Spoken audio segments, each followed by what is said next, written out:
All right, welcome to the U1 Game podcast. I'm your host, Corey Brotherton. What is U1 Game, you might ask? Well, U1 Game has helped many high school student athletes reach their potential in academics and athletics, as well as personal growth through life skills and career development. The program pairs student athletes with former college student athletes who have traveled the same path. In addition to that, there are speaker series and seminars where professionals from various backgrounds are brought in to speak to the student athletes and to give them a look at the game behind the game. The speaker series is designed to inspire high school students to develop into lifelong leaders. The U1 Game Scholarship Fund awards leadership scholarships to deserving high school students. Go to u1game.org for more information on the organization. Today on the U1 Game podcast, we have Lanny Smith.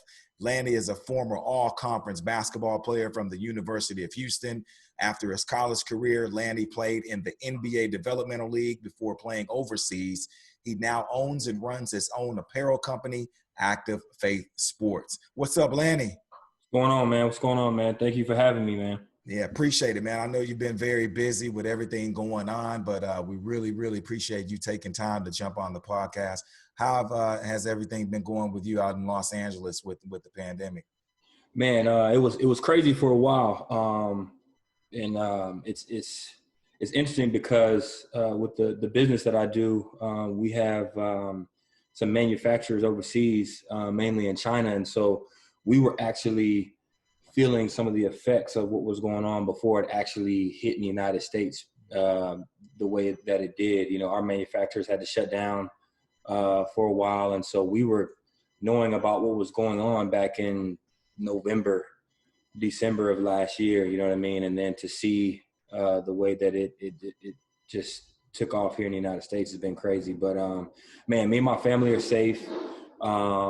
And so I'm blessed, man. I can't complain, man. We're safe and we're healthy, man. That's all we can ask for. Great. I saw that you're beginning to produce masks.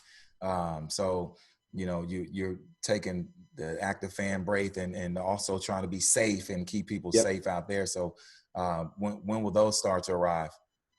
They've arrived now. So they're available right now at activefaithsports.com. You know, even with that, it was interesting because initially, you know, I hesitated to even produce those masks. You know what I mean? It was a very sensitive time.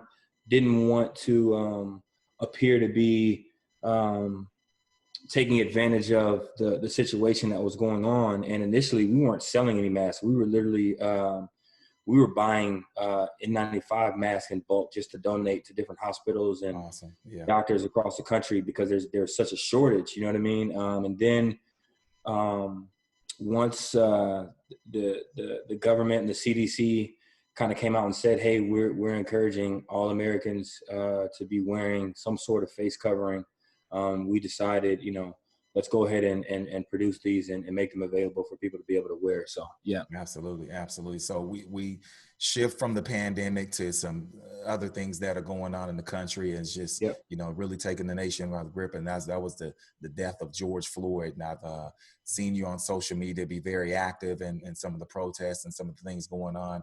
Just talk about that a little bit. Yeah, man.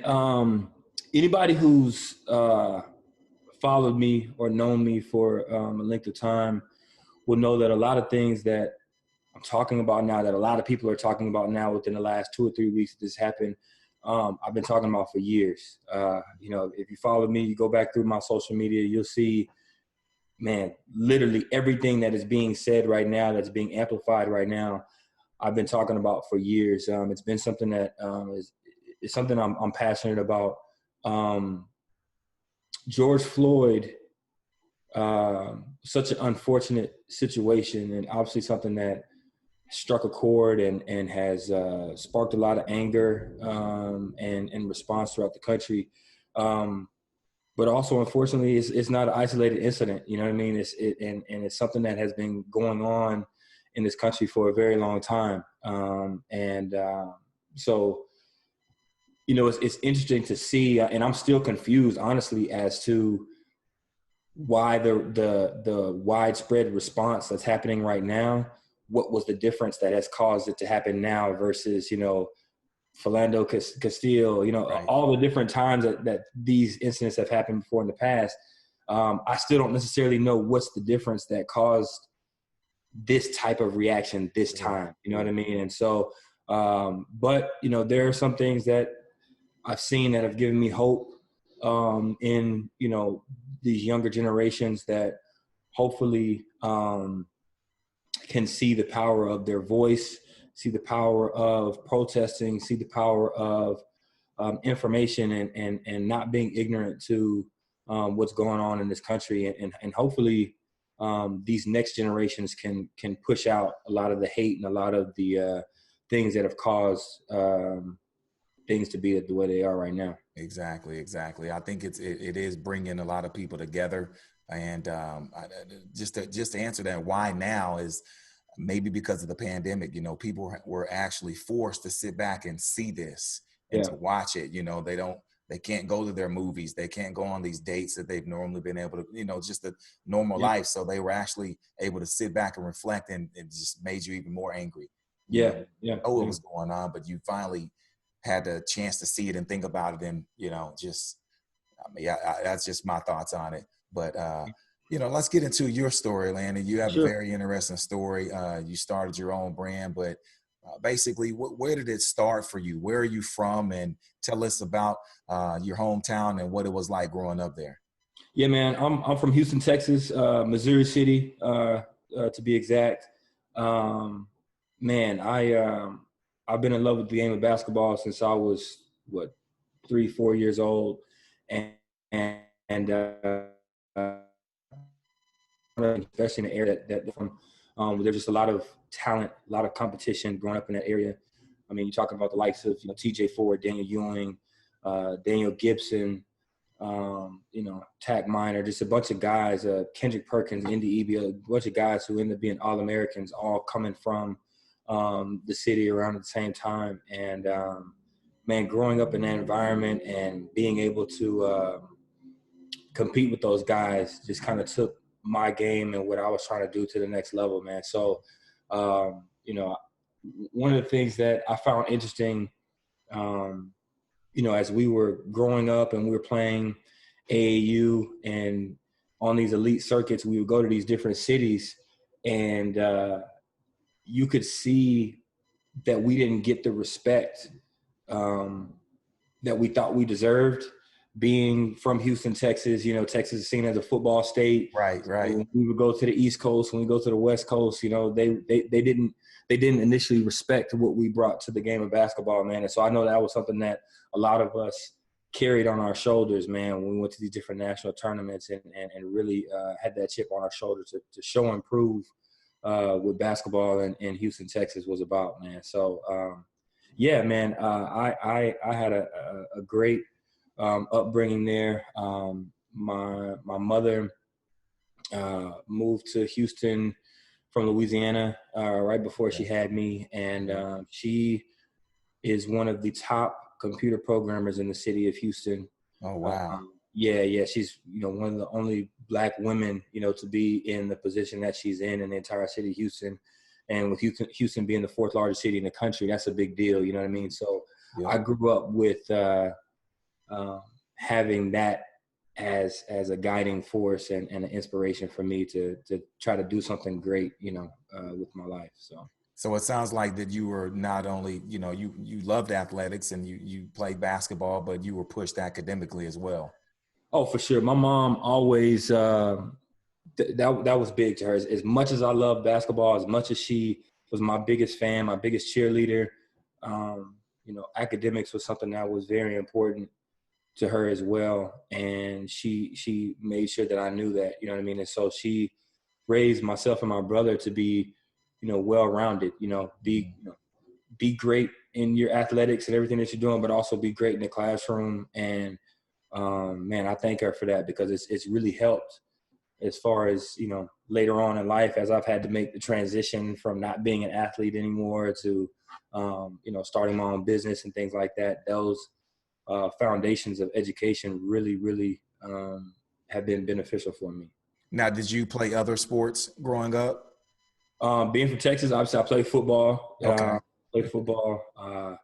touched baseball a little bit, but it was a little too slow for me, man. But Yeah. basketball was my main thing, man. When I got to by the time I got to high school, my basketball Coach Greg Wise, who's the head coach at Yates High School now, Yep. but I went to Hightower High School.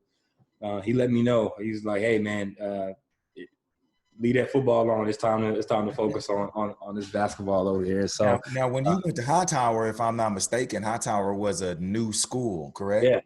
yeah. Hightower had just opened. The year before I got there, we didn't even have any seniors. Okay. It was just up through junior year. So when I got there, it had only been open for a year prior. And it was just amazing the amount of talent that was in that school and what we were able to do. I mean, we went to state back to back. And you're talking about, like you said, a brand new school that within the first 4 2 years, years in a row. going to state 2 years in a row, being regional champions, undefeated in district, those different things. So we were blessed with a lot of talent. All right, so yeah, we're talking about you being at Hightower and it being a brand new school, very great program there, 2 years going to state.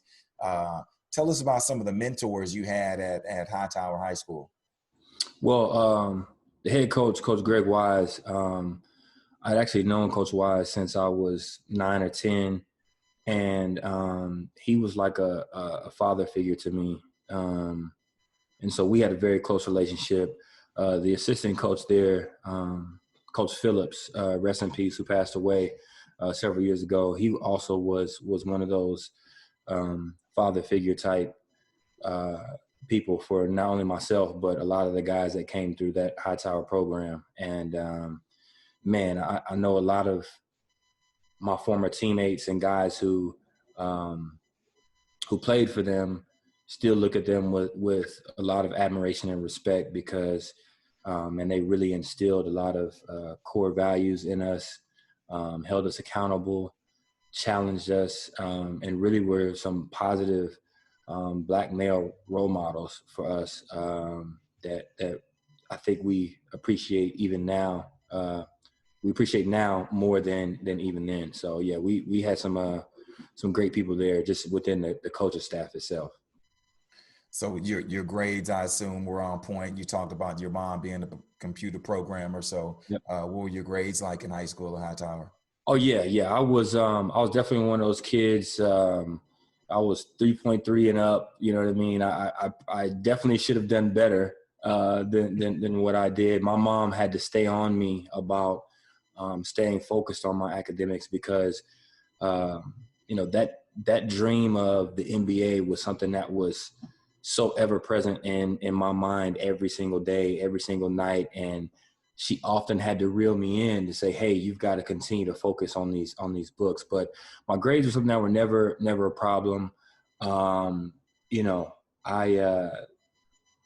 got qualified after my sophomore year in high school for everything that I needed as far as to apply to college, as far as my SAT scores.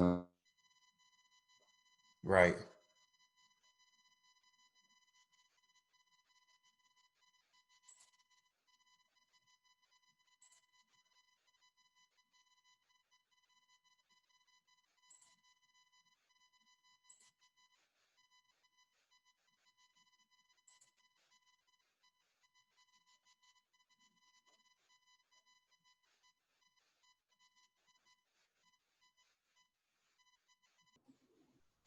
Lanny? Yep, I'm here. Yeah. Oh my God, I have no idea. All right. So, man, the reason we keep bringing up the grades and academics is because with UWANTGAME, we have high school students that are looking up to former college athletes and trying to find that direction. Yep. So you talked about mentors that helped you. You talked about making sure your grades are on point.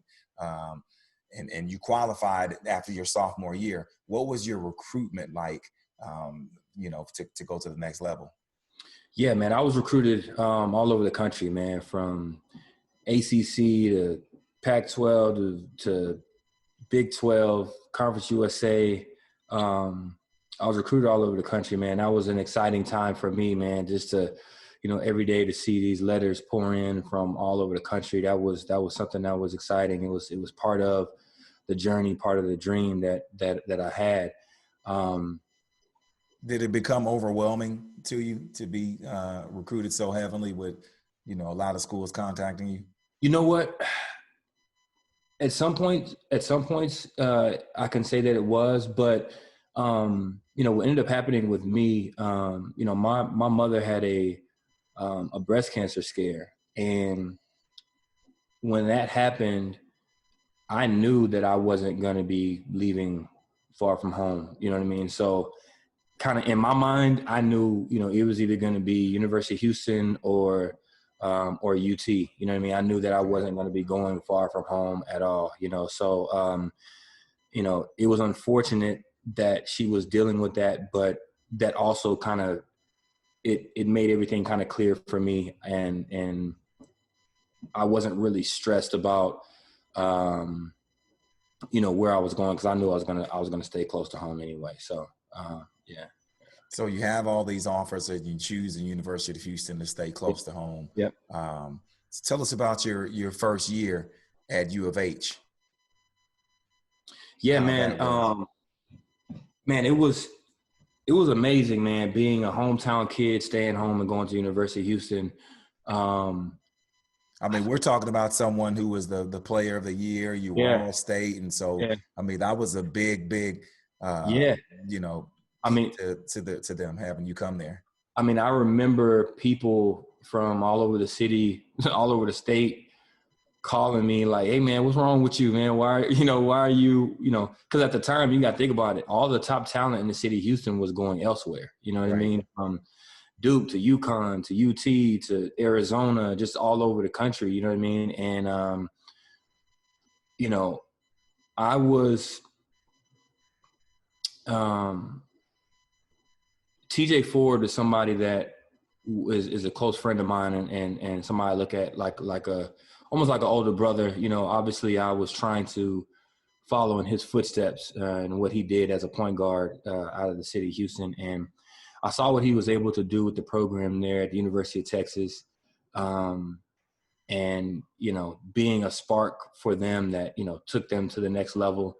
And, I remember talking with the coaches at the University of Houston, and I was kind of sold on that same type of vision of being a hometown guy that could spark bringing this program back to national prominence where it should be. You know what I mean? And I took a lot of pride in being a hometown kid that stayed. I think I might have been the first Houston player of the year to stay home and go to University of Houston since I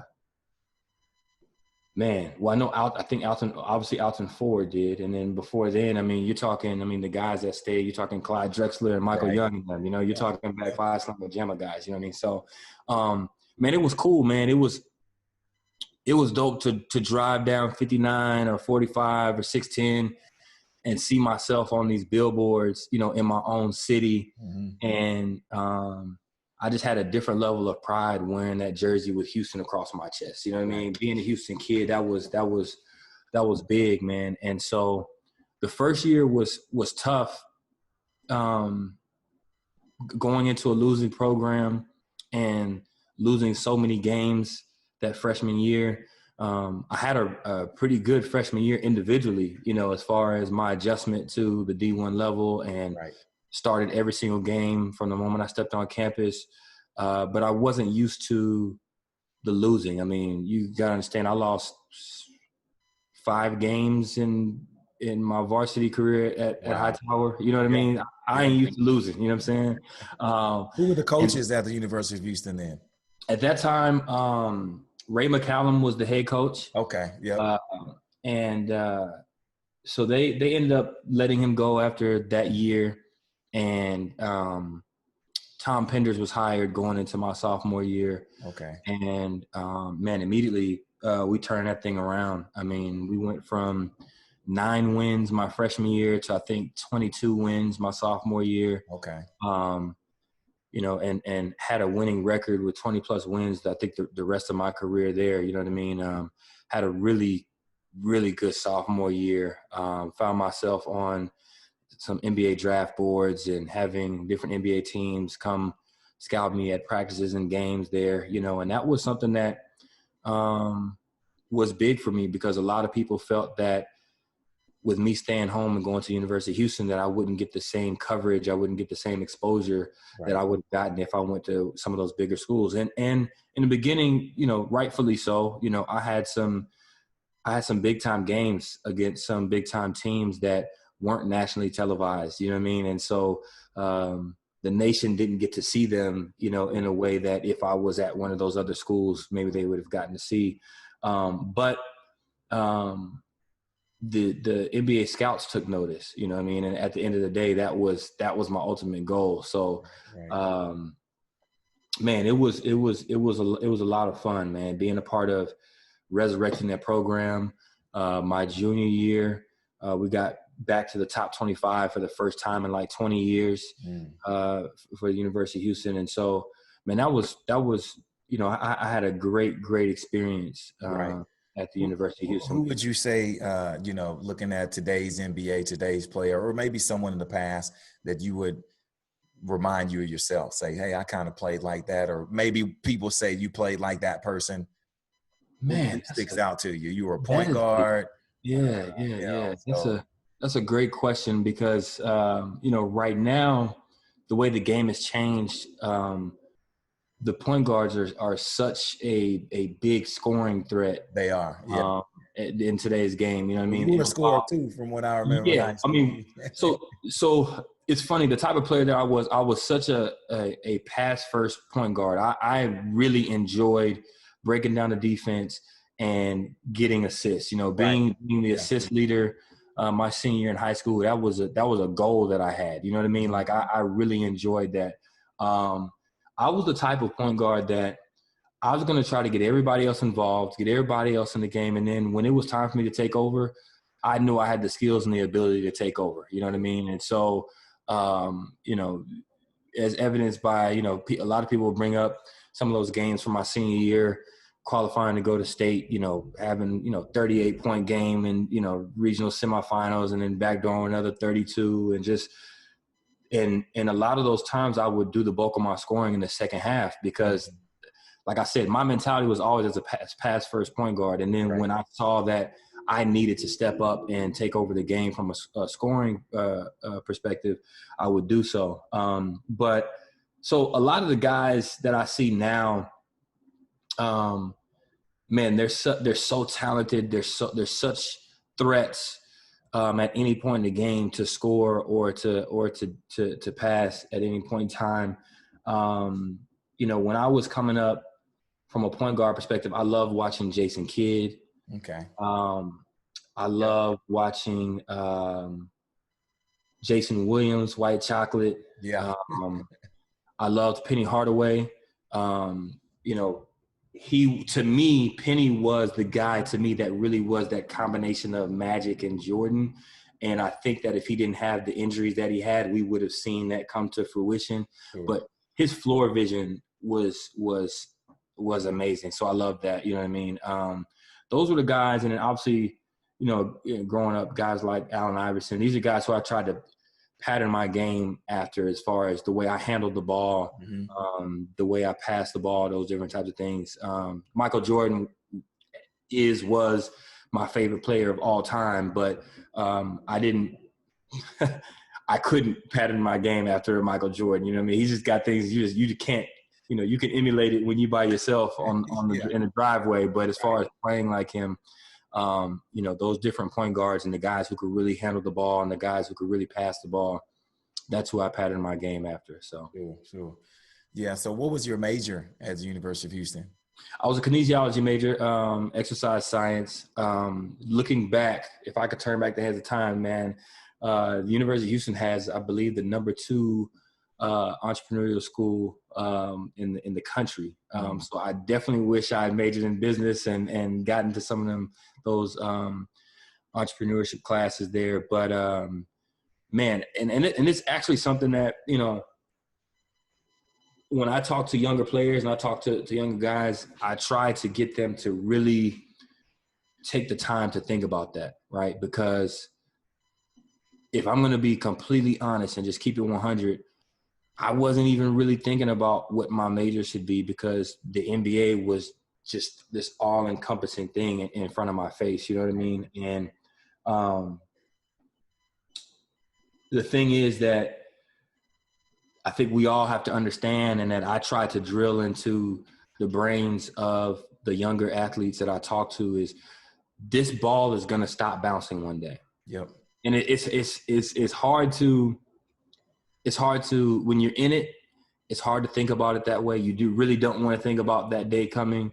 But the hardcore truth is it's going to stop bouncing one day. For all of us, there are different moments. You know, some people, it stops bouncing after high school. Some people after college.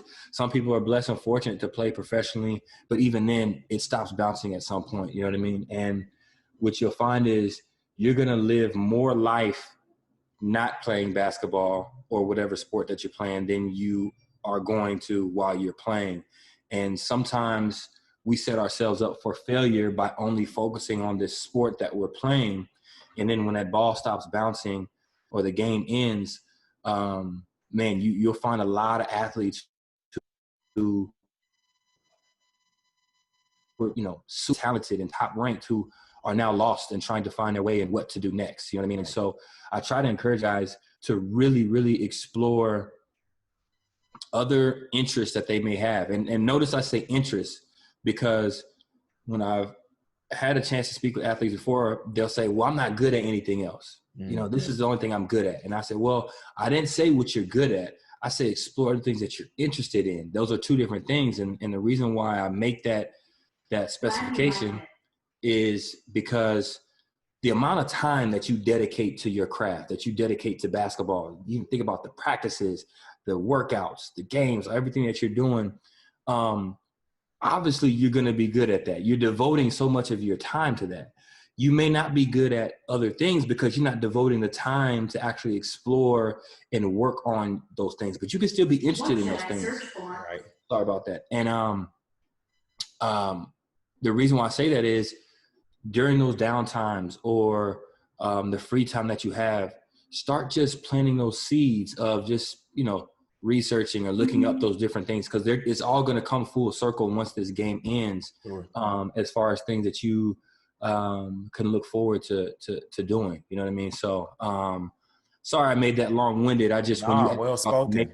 Yeah, that's something that I really harp on, because a lot of guys don't put as much emphasis on that, and they don't think about that enough because they're only focused on the athletic side. And they don't understand how important that part really is. And that's what we're really trying to do with UWANTGAME, is to really have, people that have been through it like yourself to give back and talk to the younger generation. Now, you talked about mentors that you had in high school. What about college mentors that you may have had? You know what, from guys like Coach John Lucas, he was definitely a mentor of mine. On the basketball side, and I could say that I should have explored mentorship more than what I did. Now, one thing that I did do that I would encourage, especially the college athletes or the guys who are going to go on to college and play in college, is when you're going to the dinners and the banquets and the different social events where the alumni are there, and the different donors and people like that, shake those hands, introduce yourself, ask for the emails or the contact numbers, and establish those relationships, because I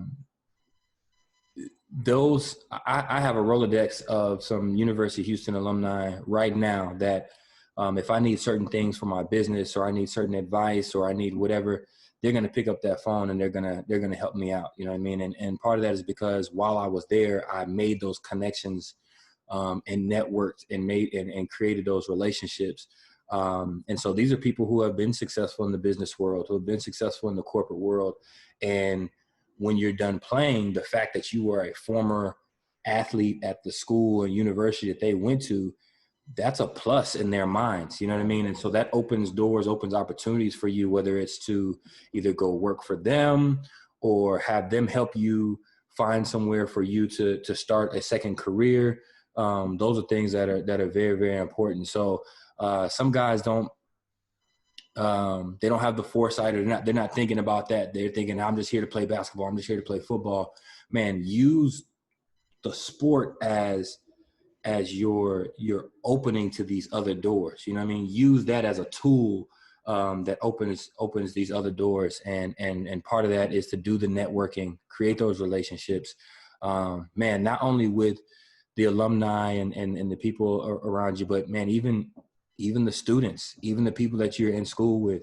I have some friends right now that were not part of the basketball team, that were just in my class, that literally have helped me to generate millions of dollars in revenue with my business because of some of the things that they were able to teach me after the fact. And the reason why they were so open to doing so was because, you know, I was nice to them. I spoke to them, you know, when we were in class. And a lot of athletes, they don't do that. They separate themselves. They only, you know what I mean? But those people that are sitting in your classroom, they're going to be somebody, you know, when, you know, in a few years, and could possibly be in a position that can help you out. You know what I mean? So don't always remain humble, and don't think that because you're the big man on campus and you're the athlete and they're just a regular student, that they're somebody that you should overlook, man. So yeah, all those things have definitely helped me just in my transition from being an athlete to an entrepreneur. Awesome. Well, you know, you're making these connects. You're having a great career at the University of Houston. You talked about being on the radar after your sophomore year, but let's talk about what happened next. I mean, a lot of people may know about what happened, but you had an injury. So I had the opportunity to, you know, it was time to make that decision. Do I leave and enter the draft or stay in school? And you know, it was a tough decision for me to make.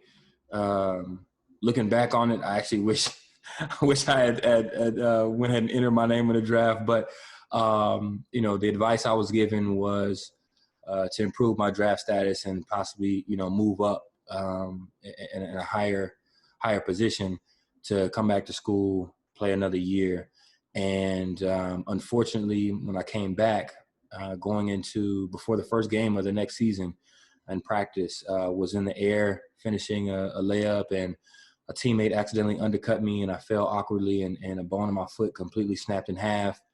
I had 3 surgeries on my foot, and the doctors pretty much told me that they didn't think I'd be able to play basketball anymore. You know what I mean? So, man, that was a devastating time, to think that I'm just steps away from this dream that I've been working for my entire life, to, you know, the doctors telling me that they don't believe I'm going to ever be able to play basketball again, was tough. You know what I mean? And I got a medical red shirt, came back and tried to play again at the University of Houston with that medical red shirt year. And the foot just wasn't all the way right, you know, like I needed it to be. So I didn't get drafted, ended up going to the NBA Developmental League. And I wasn't ready to give up on this dream, even though the doctors were telling me they didn't think I should continue trying to play. And man, you know, God, I was blessed, man. God blessed me, man. I was able to physically return back to the form of the player that I was prior to the injury, which was a surprise to everybody. And after that first year, the Sacramento Kings offered me a contract. I signed with the Sacramento Kings in 2009.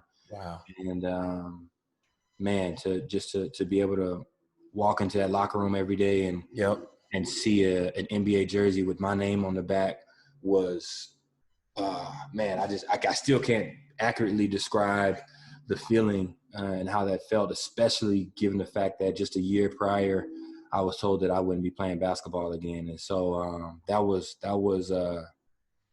an amazing accomplishment.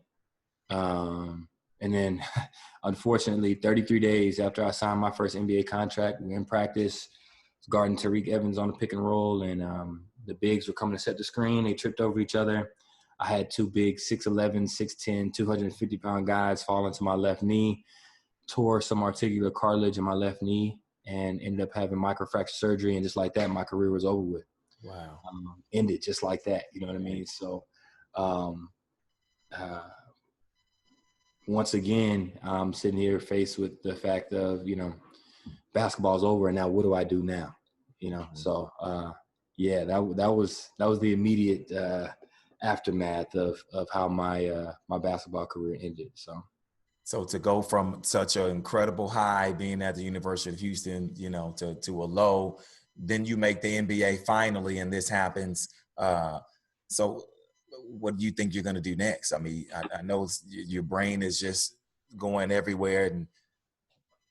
I definitely went into a deep depression. Mm-hmm. I struggled mentally and emotionally with a lot of things. One, what am I going to do with the rest of my life? You know what I mean? Like, this has been a dream that I've been working for my entire life. And in an instant, it's over with. It's gone. You know what I mean? And you know what? That's what a lot of people don't understand with athletes. When your whole life is dedicated towards something and then it's over, some people think that you could just move on, but it takes time, and it takes, family and prayer and everything else to get you through that. So, yeah. And what people don't understand is, a lot of people, I'll see people who don't understand. I'll say, oh man, it's just a game. Just get over it and, right. Move on with real life. Boom, boom, boom. And what they don't understand is,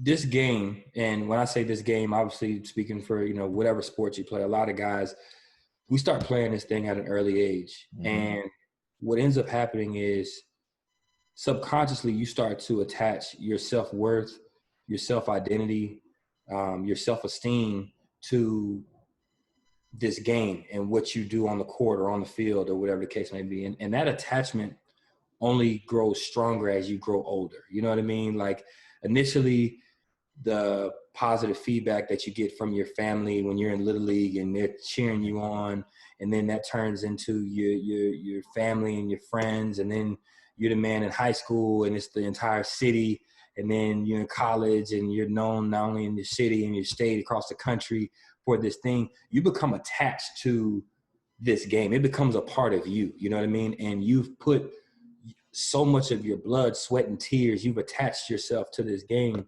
that when it ends, you're literally losing a part of yourself. And I think people don't understand the psychological effects of that when that happens. And, I've had the opportunity, the NBA for 3 or 4 years, they hired me to go speak to guys, NBA teams and NBA Developmental League teams about the transition to life after basketball, right? And what people don't understand is that attachment and the subsequent depression and everything that follows happens to guys on every single level. Right. Even guys who have 15-year NBA careers, when it's over, they still feel that same depression. They still feel all of those same things that somebody whose career ended in high school or college or whatever the case may be, because this is still part of you. You take away the money, you take away the fame, you take away all the other things that come with the game, and just talk about the game and your personal attachment to it.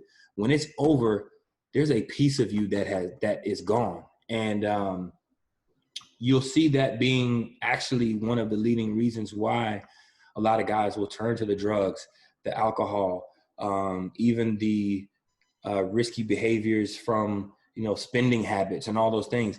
A lot of that will just all be traced back to this identity crisis that a lot of guys are facing once the game is over with. You know what I mean? And part of my presentation, when I would talk to the guys, there was an article in Sports Illustrated several years ago, full spread on Michael Jordan, and the interview had to be 5 or 6 pages, but there was this one paragraph that just jumped out at me and stuck with me. And he talked about not knowing if he could ever fully be happy again knowing that he couldn't play anymore. And that just struck me. It grabbed me, because we're talking about Michael Jordan, right? We're talking about somebody who's accomplished everything you can possibly accomplish on the basketball court. He's a billionaire. Yeah. He owns an NBA franchise. He's one of the most famous men in the entire world.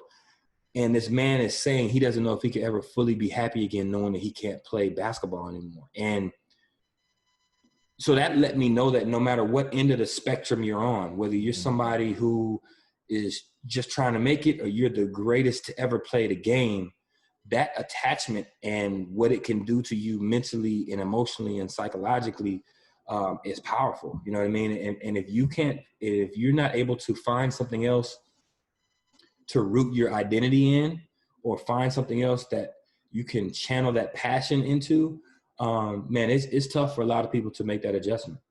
I'm glad you shared that, because, you know, a lot of people may not have known that and seen that part, because they see you so successful with what you're doing now.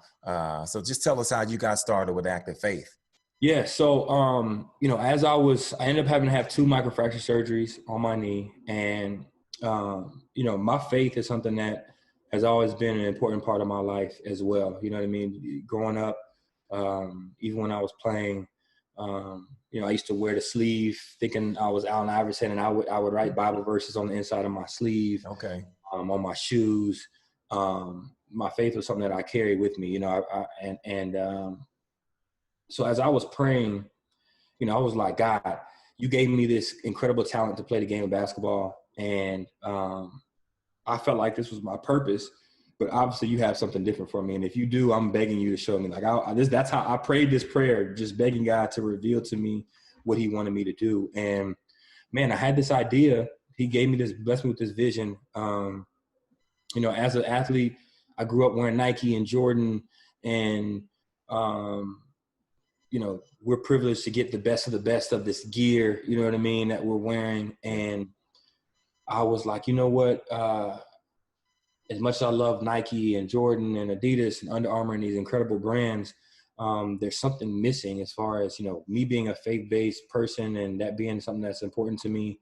I don't see anything that speaks to that part of the athlete, you know what I mean? And so this vision was to create a version of a Nike that was faith-based, that had these designs and messages that, you know, spoke to that part of me. And I realized that there were so many other athletes that came from that same foundation of faith in their background, and it spoke to them as well. And so that's where the vision came to be, man. And I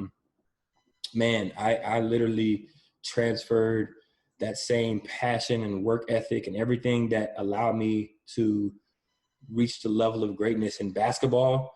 I transferred all that energy and that passion and that work ethic into building this business, man. And it's been crazy. I mean, we started in my mother's garage, and now, you know, So what did it start out with first? What was the first product actually? So I knew I wanted to be sports apparel. So, you know, finding the right manufacturer and stuff like that, that took several months to get that done. But we had these wristbands that said Jesus' name I play on them. Yep. That was the first thing we had, man. And I was sending them to all the guys that I played with and played against, you know what I mean? And guys were wearing them. And, you know, guys like Jeremy Lin and Steph Curry and these guys wearing them while they were playing. And it just kind of just really put a spotlight on the brand and gave us some visibility that was amazing.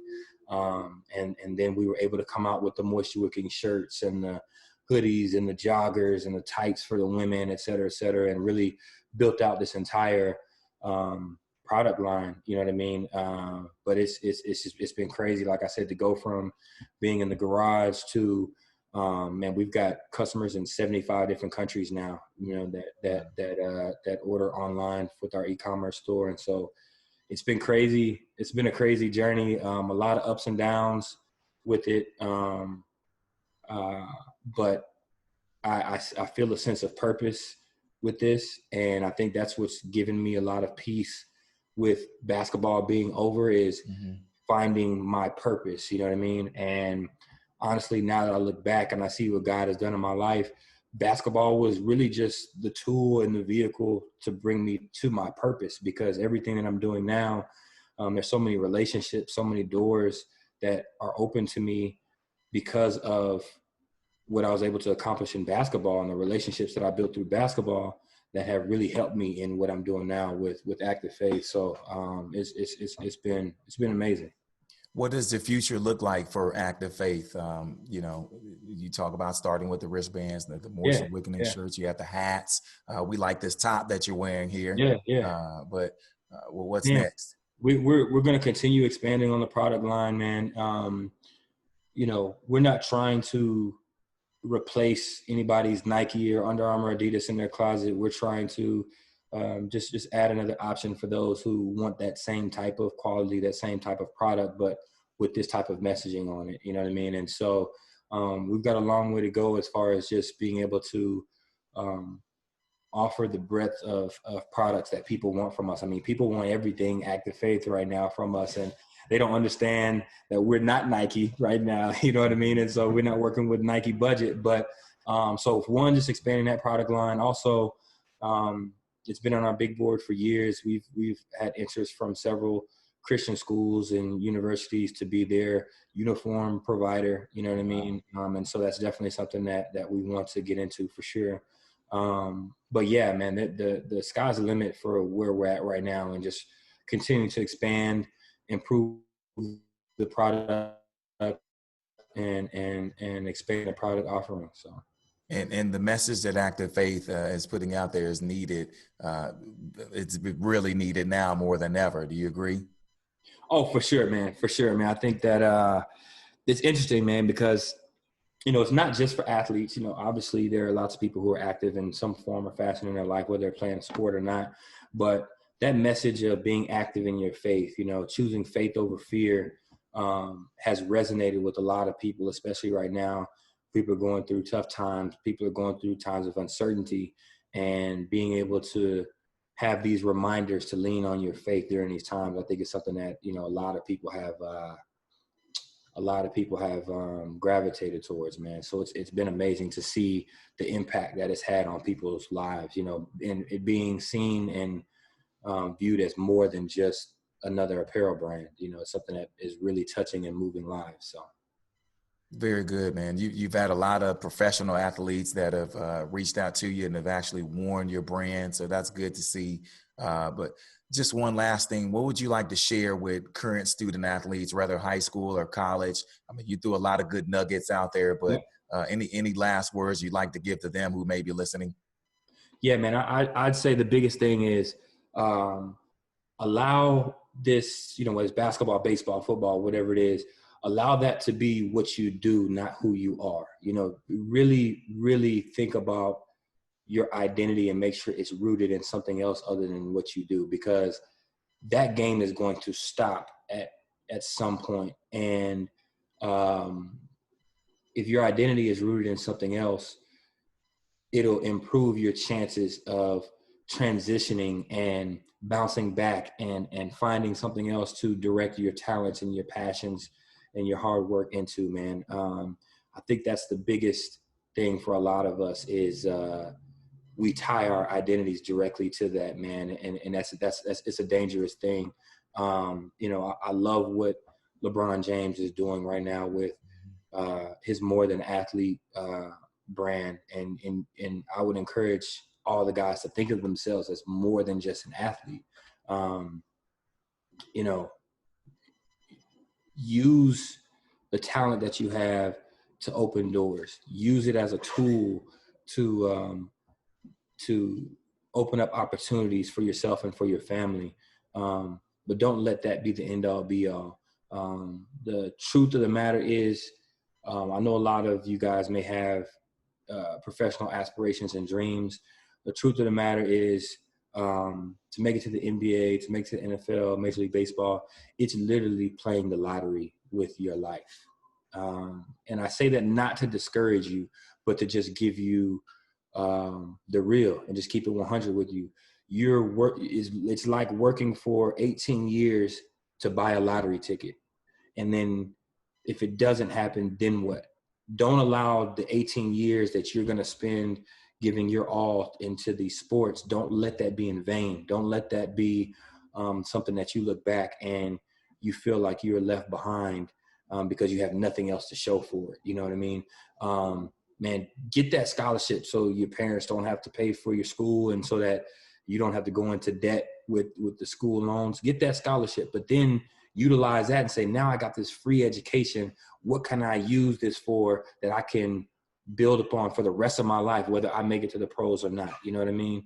I know some guys who are supremely talented that are way better than I ever was, who never got an opportunity in the NBA. I know some guys who are, man, should be in the NBA right now, that will be in the development league for 6, 7, 8 years and won't get a chance because it's a numbers game.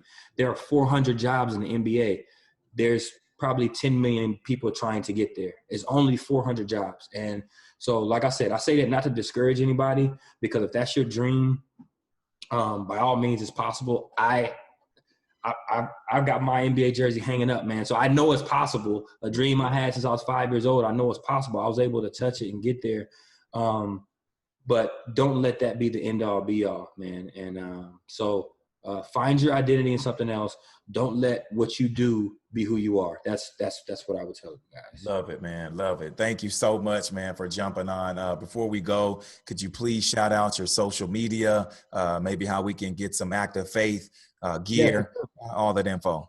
Yeah, Instagram is at Active Faith Sports. The website is activefaithsports.com. My personal Instagram is l.smith23.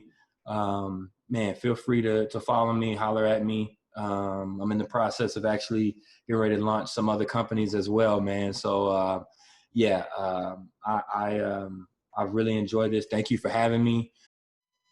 Well, that's it with Lanny Smith. Thank you once again for jumping on. We'd love to hear from you. Please visit UWANTGAME.org and let us know how we can help you today. Also, follow our movement and join the conversation at UWANTGAME.org. You can also follow UWANTGAME on Twitter, Instagram, and Facebook. Thank you. And until next time, I'm your host, Corey Brotherton.